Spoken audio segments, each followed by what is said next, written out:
జై శ్రీరామ్. శ్రీమాత్రే నమః. శ్రీ గురుభ్యో నమః.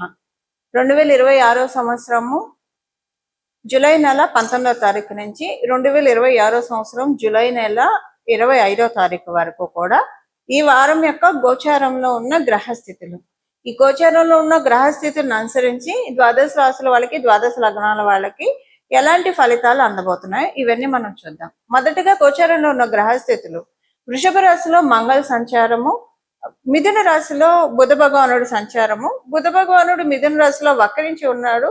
ఈ వారాంతంలో ఆయన వక్రగతిలో నుంచి బయటకు వస్తారు. రవి సంచారము కర్కాటక రాశిలో, అలాగే గురు భగవానుడు దేవగురువైన బృహస్పతి సంచారము కర్కాటక రాశిలో, దైత్య గురువైన శుక్రాచార్యుల వారు సింహరాశిలో ఆయన సంచారము, కేతుదేవునితో కూడి శుక్ర భగవానుడు సంచారం ఉంది. అలాగే రాహు భగవానుడు కుంభరాశిలో సంచారము, ఆఖరిదైన మీనరాశిలో శనైశ్వరుని సంచారం ఉంది. అలాగే చంద్ర భగవానుడు కన్యా రాశి నుంచి వృశ్చిక రాశి వరకు ఆయన సంచారం సాగుతుంది. ఇవి ఈ వారం యొక్క గోచార గ్రహస్థితులు. ఈ గోచార గ్రహస్థితులను అనుసరించి ద్వాదశ రాశుల వాళ్ళకి, ద్వాదశ లగ్నాల వాళ్ళకి ఎలాంటి ఫలితం ఉంటుందో మనం చూద్దాం. అసలు ఈ వారము స్పెషల్ సిగ్నిఫికెన్స్ ఏదన్నా ఉందా అంటే, బుధుడు వక్రగతిలోంచి బయటికి రావడం, ఈ వారాంతంలో వక్రగతిలోంచి బయటికి రావడం కొన్ని రాశుల వాళ్ళకి అమ్మయ్య అనిపిస్తుంది. అమ్మయ్య అనిపించే రాశుల్లో మొదటగా ఉండేది మిథున రాశి, కన్యా రాశి. వీళ్ళకి చాలా హ్యాపీగా ఉంటుంది. మిథున రాశి, కన్యా రాశిలో ఉన్న కన్యా రాశి వాళ్ళకి, లగ్నంలో పుట్టిన వాళ్ళకి చాలా హ్యాపీగా అనిపిస్తుంది. ఈ వారంలో ఉన్న గోచార గ్రహస్థితుల ప్రకారం అంతా బుధుడు బయటికి వక్రగతిలోంచి బయటికి రావడం ఇది చాలా సంతోషంగా అనిపిస్తుంది. మేజర్ ఈ రెండు రాశుల వాళ్ళకి ఎక్కువ సంతోషాన్ని తెచ్చిపెడుతుంది. మిగతా రాశుల వాళ్ళకి నార్మల్ గానే ఉంటుంది. ఇప్పుడు ఇంకా మనకి ఇంకొక స్పెషల్ విషయం ఏంటంటే, ఈ వారంలో ఉన్న గోచార గ్రహస్థితులు రవి గురువుల కలయిక కర్కాటక రాశిలో. ఇది ఒక మంచి సిగ్నిఫికెన్స్ ని ద్వాదశ రాశుల వాళ్ళకి, ద్వాదశ లగ్నాల వాళ్ళకి అందిస్తుంది. ఇది ఏ విషయాల్లో మంచి చేస్తుందో మనం విడిగా కూడా ఒక దీని గురించి ఒక వీడియోస్ చేస్తాను నేను. 12 రాశుల వాళ్ళకి ఎలా ఉంటుంది అనేది విడిగా చేస్తాను. బట్ ఈ వారం అసలు మిగతా క్యాలిక్యులేషన్స్, ఇప్పుడు వీళ్ళ రాశి నుంచి లాభస్థానంలో ఆయన సంచారం, అంటే కర్కాటక రాశిలో రవి గురువుల సంచారం జరుగుతుంటే మంగళ లాభ రాశి అయిన వృషభ రాశిలో ఉన్నాడు. సో అది కూడా ఒక స్పెషల్ సిగ్నిఫికెన్స్ ఉంటుంది. అలాగే మంగళుడు చతుర్థ దృష్టితోటి సింహరాశి మీద ఆయన దృష్టి పెట్టాడు. సో వీటన్నిటికీ కూడా ఒక మంచి సిగ్నిఫికెన్స్ ఉంటుంది. అవేంటో మనం ఈ వారం ఉన్న గోచార గ్రహస్థితుల ఫలితాల్లో తెలుసుకుందాము. ఇంకొకటి ఏంటంటే, ఈ వారము అన్ని రాశుల వాళ్ళకి, అలాగే అన్ని లగ్నాల వాళ్ళకి కూడా యూనిక్ గా కొన్ని పాయింట్స్ అప్లికేబిలిటీ ఉంటుంది. ప్రతి ఒక్క రాశి వాళ్ళకి కూడా యూనిక్ గా అప్లికేబుల్ అయ్యే పాయింట్ ఏంటంటే, ఫైనాన్షియల్ క్లమ్జీనెస్ తోటి బాధపడుతున్న వాళ్ళు ఎవరెవరైతే ఉన్నారో వాళ్ళందరికీ ఈ వారం ఒక ఊరట వస్తుంది. అందరికీ ఫైనాన్షియల్ గా ఇబ్బందులు ఉండాలని ఉన్నది, కొంతమందికి ఉండదు. అలా ఏమి ఉండదు. అలా ఉండని వాళ్ళకి ఇంకా బెటర్ గా ఉంటుంది ఈ వారం. అలా ఏదైనా ఇబ్బందులు పడుతూ ఉంటే ఈ వారం వాటిలోంచి రిలీవ్ అవ్వడానికి చక్కటి అవకాశం ప్రతి ఒక్కరికి వర్తిస్తుంది. ఇది ఒక రాశి వాళ్ళకని కాదు, ఒక రాశి వాళ్ళకని పరిమితంగా లేదు, ప్రతి ఒక్క రాశి వాళ్ళకి వర్తిస్తుంది.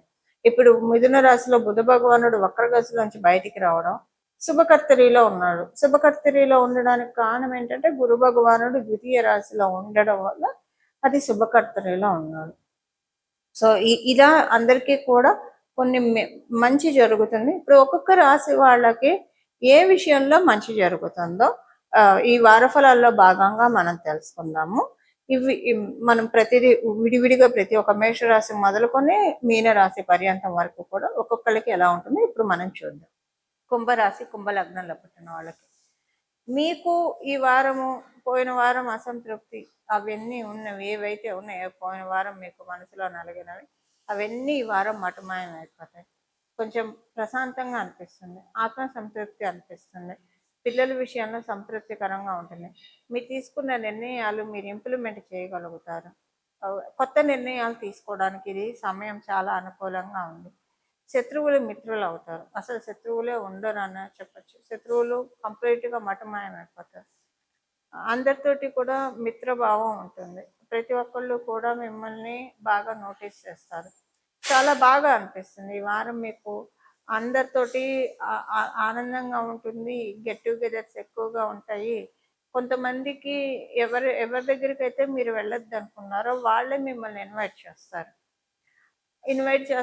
మీరు కూడా వెళ్ళి అటెండ్ అవుతారు. అది ఒక ప్రోగ్రామ్కి అది ఒక ఒక గెట్ టుగెదర్కి కావచ్చు, శుభకార్యానికి కావచ్చు వెళ్తారు మీరు.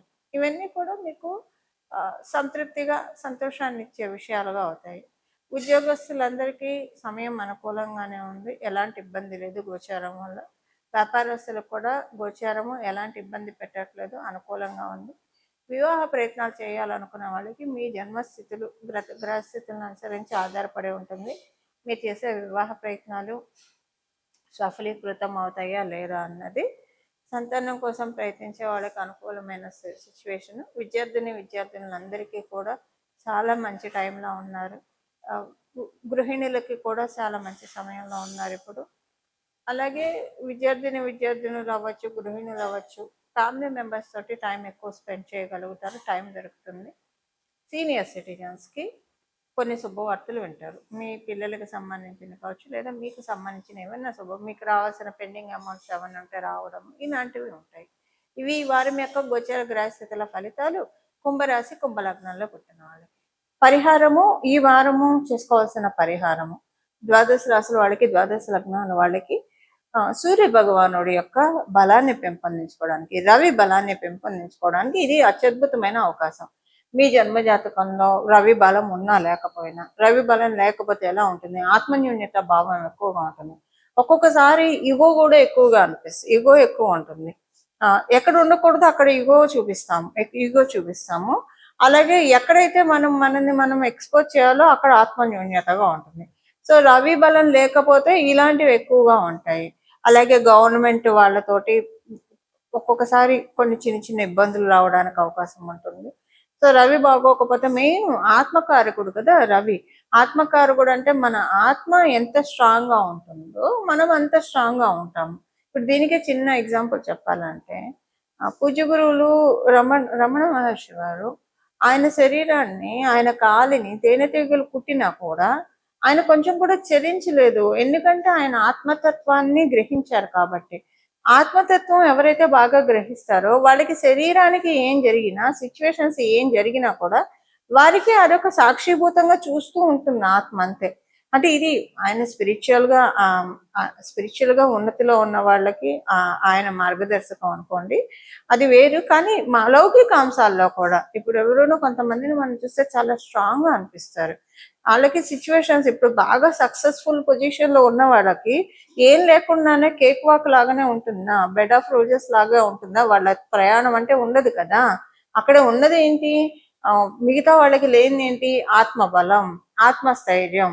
ఆత్మబలం, ఆత్మస్థైర్యం ఎవరికైతే ఉంటుందో వాళ్ళకి వచ్చిన అడ్డంకుల్ని కూడా ఒక నిత్యంలా చేసుకుంటారు. ఎవరైనా కాళ్ళు అడ్డం పెడితే అడ్డం పెట్టిన కాళ్ళు అన్ని కూడా నిత్యంలా చేసుకొని అవే ఎక్కుతూ పైకి వెళ్తారు.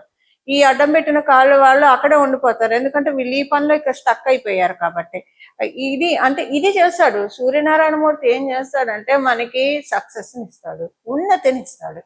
దానికి కావాల్సిన ఏంటి? దానికి కావాల్సింది మనకి ఇస్తాడు, ఆత్మబలాన్ని ఇస్తాడు. ఆత్మబలాన్ని, ఆత్మ చైతన్యాన్ని పెంపొందించుకోవడానికి. అలాగే ఎవరైనా ఆధ్యాత్మికంగా కూడా ముందుకి పురోభివృద్ధికి వెళ్ళాలన్నా సరే మనలో ఉన్న ఆత్మబలం పెరిగితేనే చాలా బాగా ఆధ్యాత్మికంగా కూడా ముందుకు వెళ్తాము. సాధనలో ఉన్న వాడికి ఎస్పెషల్లీ మొదట్లో చాలా ఇబ్బందులు వస్తాయి. ఇప్పుడు రమణ మహర్షిని కూడా, పూజ్య గురువు రమణ మహర్షిని ఆయన మీద ఉమ్మేసిన వాళ్ళు ఉన్నారు, ఆయన మీద చేయకూడని పనులు చేసిన వాళ్ళు ఉన్నారు, ఆయన మొహం మీద కొట్టిన వాళ్ళు ఉన్నారు. రకరకాలు ఆయన జీవిత గాథ చూస్తే కళ్ళమ్మ నీళ్ళు వస్తూ ఉంటాయి. కానీ ఆత్మబలం ఉంది కాబట్టి అవేం లెక్క చేయకుండా, అమ్మో సాధనలో ఉంటే ఇలాంటివి వస్తున్నాయని నేను ఎప్పుడు అనుకోలేదు కదా, అవన్నీ లెక్క చేయకుండా వెళ్ళారు కాబట్టి ఈ రోజు మనం రమణ మహర్షి, పూజ్య గురువులు రమణ మహర్షి అనగానే మనకి తెలియకుండా మన చేతులు ఇలా వెళ్తాయి. అది ఆయన దివ్య జ్యోతి అరుణాచలేశ్వరంలో ఐక్యం అవ్వడం కూడా ఎంతో మంది వీక్షించారు ఆ సమయంలో. ఆత్మబలంతో మనం లౌకిక ప్రపంచాన్ని జయించవచ్చు, ఆధ్యాత్మికంగా కూడా పురోభివృద్ధిని అందరం రమణ మహర్షులను కాలేకపోవచ్చు. కానీ ఏదో ఒక జన్మలో మనం ఆ స్థాయిని తెచ్చుకోవాలంటే ప్రయత్నం అయితే ఎప్పుడో చోట ఒక అడుగైతే ముందుకి పడాలి కదా. ఆ అడుగు ఇప్పుడు పడడానికి గోచారంలో చక్కటి అవకాశం ఉంది. ఇది ద్వాదశ రాశుల వాళ్ళకి, ద్వాదశ లగ్నాల వాళ్ళకి. ప్రతిరోజు ఉదయం సాయంత్రం సూర్య నమస్కారం చేయడము, సూర్యాష్టకం పఠించడము, ఆదిత్య హృదయం పారాయణం చేయడము, అలాగే మధ్యాహ్నం పూట కూడా సూర్యనారాయణము రవికి ఒక్కసారి దండం పెట్టడం, నమస్కార ప్రియ భాస్కర అని చెప్పిన కోసం మధ్యాహ్నం 12ంటికి కరెక్ట్గా అభిజిన్ లగ్నం ఉంటుంది. ఆ సమయంలో సూర్యనారాయణ మూర్తిని ఒకసారి తలుచుకోవడం, రవిని తలుచుకోవడం, మీకు వీలుంటే ఒకసారి బయటకు వెళ్ళి బాల్కనీలో ఒక కారిడార్లో లేదా బయటకు వెళ్ళి స్వామివారిని తేరిపార చూసి, రవిని తేరిపార చూసి దండం పెట్టుకోవడం. ఇంత సింపుల్. ఇలా చేయడం వల్ల ఆత్మ చైతన్యం, ఆత్మ బలం పెరుగుతుంది. ఆత్మ బలం పెరగడం వల్ల సంకల్ప బలం పెరుగుతుంది. సంకల్ప బలంతో మనం లౌకికంగా ప్రోగ్రెస్ కావాలనుకుంటే లౌకికంగా, లేదా పారమార్థికంగా ప్రోగ్రెస్ కావాలనుకుంటే పారమార్థికంగా, రెండిటికి బాటలు ఆయన వేస్తాడు. రవి యొక్క ప్రత్యేకత అది. ఇలా మనందరం కూడా రవిదేవుని యొక్క అనుగ్రహాన్ని పొంది మన జీవితంలో ఆత్మబలంతో, ఆత్మస్థైర్యంతో అన్ని కూడా మన జీవితంలో అన్ని పనులు నెరవేర్చుకుంటూ మోక్ష సాధనకి ముందుకు వెళ్ళాలని చెప్పి మనస్ఫూర్తిగా మనందరి తరఫున సూర్యదేవుని యొక్క పాదాలని శిరసు ఉంచి ప్రణామం చేస్తూ మంగళం. నమో భగవతే వాసుదేవాయ.